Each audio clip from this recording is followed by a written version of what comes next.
one series ends as another one begins. This one in the NBA, the Western Conference Finals, the Spurs at the Thunder. This is the matchup we've been waiting for. The defending champs, led by two-time MVP Shai Gilgeous-Alexander, against Wemby and up-and-coming San Antonio. A key fact, the Spurs went 4-1 against the Thunder this season. Our NBA reporter Tim McMahon is on the scene in OKC covering the Thunder. So Jalen Williams missed the Thunder's last 6 playoff games due to a hamstring strain. What are you hearing about how he's feeling ahead of tonight's Game 1? Howdy, Christine. Jalen Williams is ready to go. And frankly, if the series against the Lakers was a competitive series, he probably would have returned for Game 4. They were on the verge of a sweep. They got that business done, buying him another week or so to be able to rest up. But he is fully recovered. Now, what we don't know, is there a minutes limit? The Thunder are keeping those cards close to the vest. We're not certain about what the starting lineup's going to look like. He has started every single game he's played in since early in his rookie year.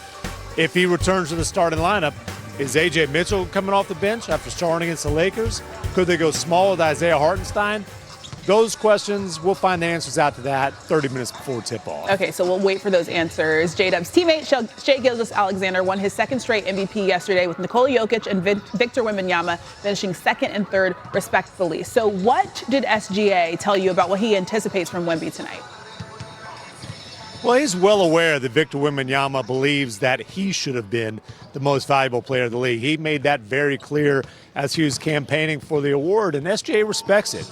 He says basically he's an extreme competitor, and to achieve the things that Wemby's trying to achieve, that SGA is trying to achieve, frankly has achieved, you have to have that kind of super confidence in yourself, as SGA put it. And look, he's not adding any fuel to the fire in terms of motivation for Wemby. He says, we understand what kind of challenge this is. This guy presents things that nobody else ever has in the league before. All right, I just want to say, Chet Holmgren, I heard that his Burberry trench coat was a little short for him. If he needs anybody to take that off his hands while he gets another one, just tell him I got him. Thanks, Tim. So Shai won his second straight MVP award, and it wasn't particularly close, getting over 300 more points than Nikola Jokic in second. SGA also was a landslide in first place votes, taking that spot in 83 of the 100 ballot. I mean, having just 5 first place votes for Victor Wembanyama. That's crazy. For the Spurs and that fan base, I think that just fueled the fire for the 22-year-old. And we know that Wemby campaigned there towards the end of the season, wanting to get that MVP award, but of course that goes to SGA. And we're on the scene again in OKC with Michael C. Wright, who's covering the Spurs in the Western Conference Finals. So Michael, how do you expect Victor Wembanyama to use SGA's MVP win as motivation? Well, let me first tell you that Victor Wembanyama, he said that one of the things that all the greats have in common, he said that they snatched up every accolade and award that they could earlier in their career. Well, obviously, you know Vic envisions himself as a guy that becomes one of the great ones. So also, let's go back to February and March when he was campaigning. Not only did he just, it wasn't a simple campaign, we're talking about bullet points that he was making. So I haven't talked to Victor since Game 6 of the Western Conference semis, but let's just see how he comes out tonight. If he comes out trying to block everything and, you know, doing what Victor does, I'm pretty sure he was highly motivated by SGA winning MVP over him. I would imagine he wants to prove to everybody that he believes that he should have been MVP. Also, Michael, the Spurs do have De'Aaron Fox on the injury report. What can you share about his injured ankle? Well, I'm ashamed that I've been looking at the man's ankle as much as I have, but he did hurt that ankle in Game 4 of the Western Conference semis, and he tweaked it again in Game 5, but he was able to play. He has not missed any time. He said, De'Aaron Fox said that he's going to test that ankle all day long. So he said he would also be trying to come out early for his pregame warm-up just to make sure that he's ready to go. But look, De'Aaron is a guy that has played 72 games this season, and he hasn't missed a game since March. De'Aaron is not a guy that's going to miss games. I'm telling you, if that thing feels good enough for him to go, he's definitely going to try it. All right, he averaged 17.2 points against OKC in all 5 games during the regular season and the NBA Cup. Michael, enjoy. Thank you. The Cavs went from unable to win a playoff game on the road to smoking the Pistons in Detroit by 31 to advance to the Eastern Conference Finals. They lost their first 5 postseason games this year before winning the last 2. Next up, the Knicks at MSG tomorrow. Here's a look back on last night's upset for Cleveland.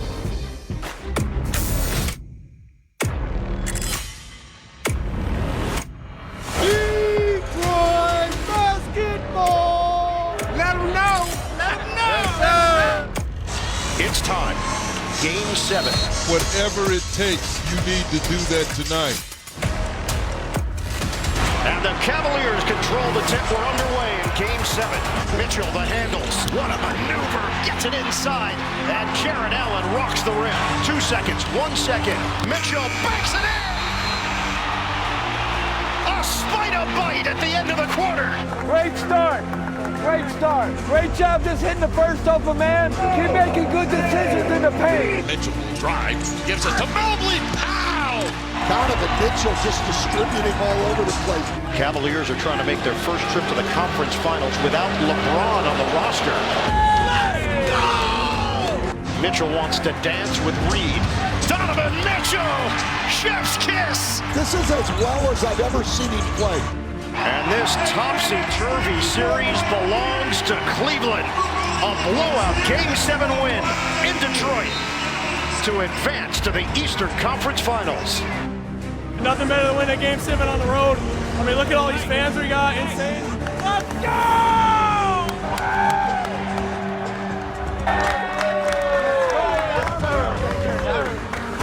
Hey, Donovan, I was going to do this whether we won or whether we lost.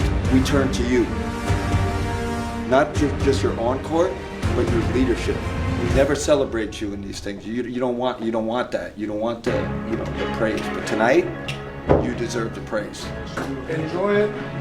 Yeah. But like, we didn't just come here just to do this. Right? Yeah. You know what I'm saying? So like, till tomorrow, till we land, enjoy it, and we go from there, right? What do you got, Dom? Family on 3, 1, 2, 3. Family.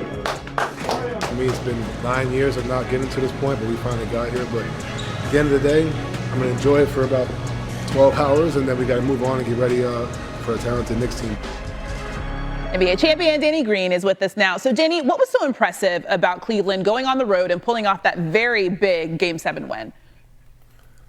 Just how big and how much the others stepped up for the Cleveland Cavaliers. Guys like Sam Merrill, Jared Allen had a heck of a Game 7. You know, Evan Mobley playing big inside. But you got to give a lot of credit where it started, and that's Donovan Mitchell. He put on an absolute clinic as a point guard in that game, distributing, getting like 5 or 6 assists early, also scoring, being efficient, setting up Jared Allen and Evan Mobley to have easy dunks and layups, and of course them protecting the rim. And you got guys like Sam Merrill knocking down threes. He had like 15 points in the first quarter. Dean Wade joined the party. So how those other guys stepped up, they're going to need them to do that in this next series for them to have a chance because the Knicks are rolling right now. Yeah, speaking of the Knicks, history has shown that time off usually equals rest instead of rust. Teams are 19-4 in series when coming off a sweep and facing a team that just played a 7-game series. That includes 6 straight series wins.